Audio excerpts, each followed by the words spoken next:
Grieg's butterfly piece is really good for learning how to do lateral rotations. It has a lot of afterbeat figures that are bunching 3 and 4/16 together. Mostly 3/16. In the beginning you have 3/16 leading to an eighth note. As you can see, right away you have to rotate. Now that happens to be what seems like a diminished chord except for the top intervals. Diminished chords are usually all minor thirds. If you move that into a major third on top, you still get the sense that you're pulling that toward A major, in which the piece is written. So it starts out with that rolled chord. So you have to do a little blocking if you want. The blocking in thirds here helps see how your hand's going to move when you roll through a little staccato at the end. And that actually resolves into A major, but remember you're doing some inversions here. So this is the third of A major, the root, and the fifth. And this is a figure of 3 notes, rest. You can say this is a little bit of a lean and then a rest, resolve. So a lean and then a resolve. Now if we count it, 1 and 2 and 3 and 4 and now in the next measure, he's going to a real diminished chord that's spread out, and that's going to go resolve to a dominant 7 of A major. So I can just show you, if I compress it, it would be like this. And then back to A major. And then back to the dominant. And then you're going to hear that going through the piece, these little meandering harmonies. So now we have a diminished 7th of the dominant, which would be an E major chord. But remember, things are inverted. So we have split like this, roll into, now toward the dominant, which would be like this. And then, second one you might do less. Because upstairs, you're going to notice when you add the upstairs, there's going to be like pairs, to a pair of little figures answering with another pair, such as this.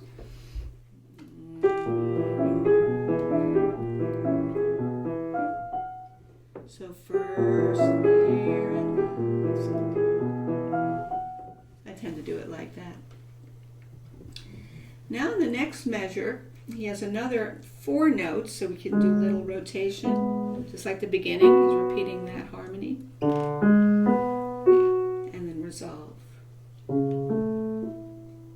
Now it's going to do sequences where it's going to escalate and intensify toward E major, So this first one is less. So we can block. And then rest to there. And then E major.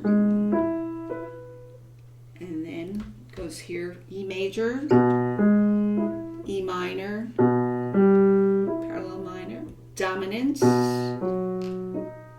tonic, E major. I'm not counting it, I'm just kind of getting the sense of the rotations. And again, you can do lots of blocked rotations first, like this.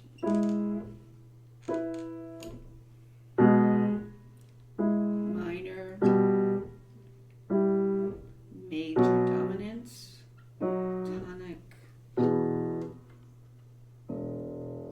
And then you can start counting. 1 and 2 and 3 and 4 and 1 and 2 and 3 and 4 and 1 and 2 and 3 and 4. This is kind of how I do it. Now the other hand is tricky because the other hand is doing completely something different. It has a little springboard down at A16th, and then it does a little meandering with a chromatic scale, and then a rotation. So it builds a little.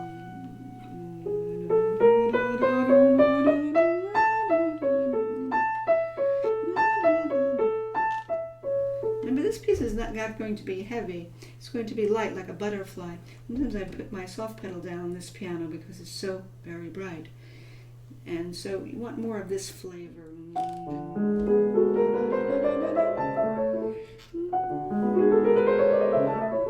It's giving you a sense of the lightness that you want in this piece, not heavy-handedness.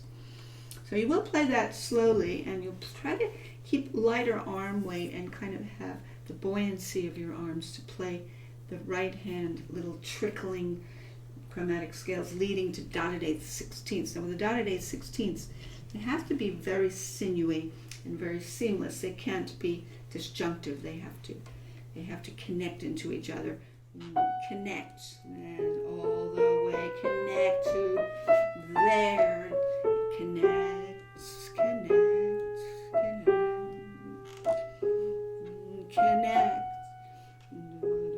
all the way to there. It's going to be more now, a little more arm weight, but more, but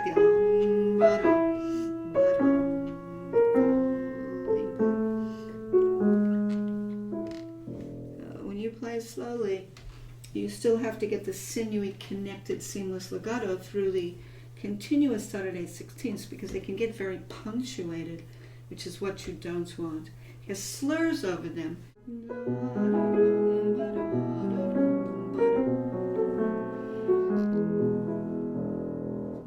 Try to do that. Now he does come in a little bigger there. And if he starts bigger,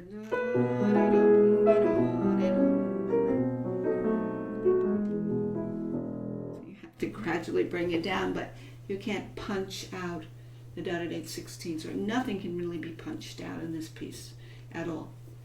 Now the next part is very interesting because what he does is he has a different configuration in the right hand. The left hand redundantly does these afterbeat rolls with the lateral rotation. And sometimes he has pairs.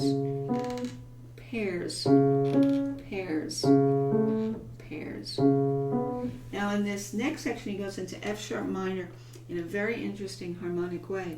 He goes to the Neapolitan chord of F sharp minor, which is a G chord. You lower the second degree, which would be G sharp, to G, and you build a major chord. Neapolitan, dominant, tonic. This would be a very beautiful section doing that. But the configuration in the right hand is different than the beginning. You had this.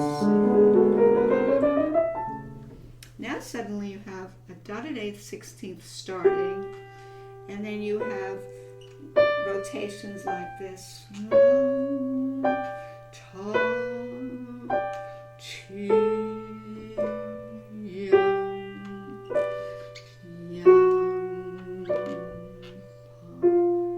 So the melody is really doing this. And the afterbeats have somewhat common tones, not complete common tones, but the afterbeats are not going to be as important as the accented notes that he has there. He really wants this. Rotate sideways, sideways, sideways, sideways, sideways. Then here and there, the long notes. You can see you're going to bring out not the common tones that are the afterbeats, but the more of these prominent beats, the first, the second, the third, and fourth that come on the beginning of the beat, not throwing it off to the afterbeats. So that's going to be tricky how to do that, so that you don't get this smacky down thing, but you still have the butterfly. Slow motion.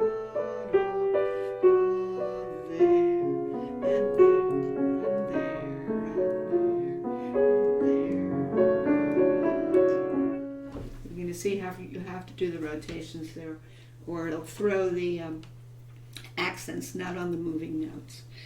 So that's something you have to do.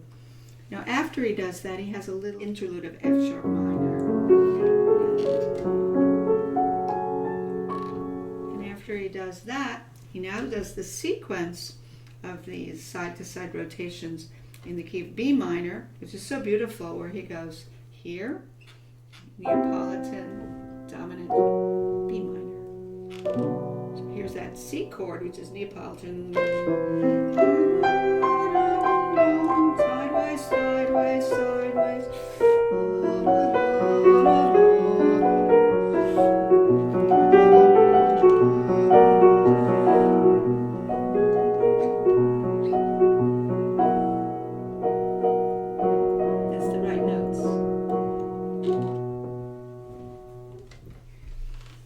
Going to lead us back. He's got here to B major. By the way, he went from B minor to B major by putting in a D sharp here, so you can hear B major here.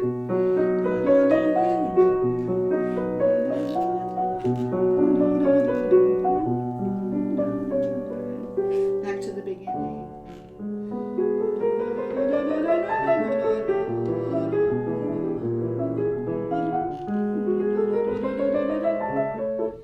Of course, he's going to be building now. He's going to get sequences. The motion.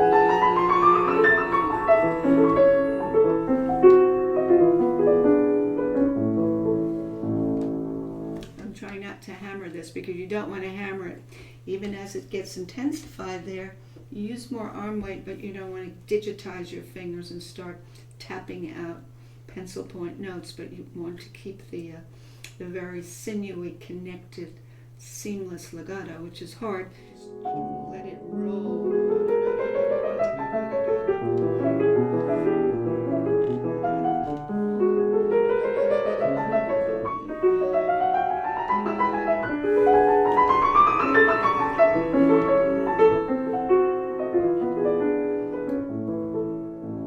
And you'll come back to that middle section again in the Neapolitan of F sharp minor.